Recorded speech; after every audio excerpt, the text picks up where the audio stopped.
llueve vacía la villa con intención de vender bochiatos en el mercado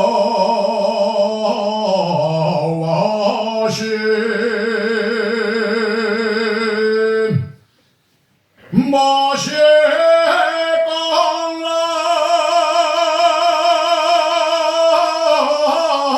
mia mujer,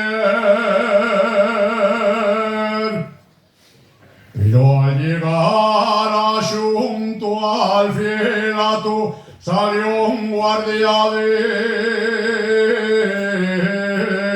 consumo.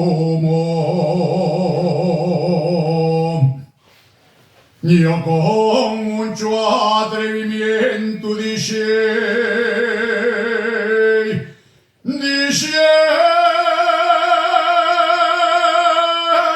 será paduato.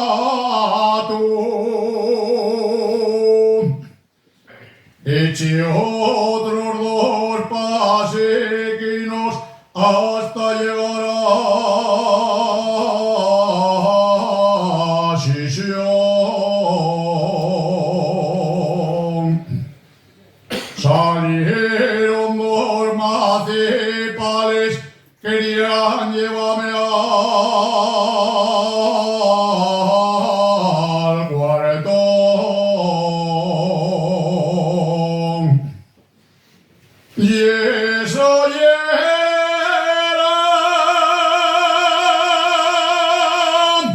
Y eso era porque los dormios chatiquinos con el pezuñer desempiedraban en la carretera.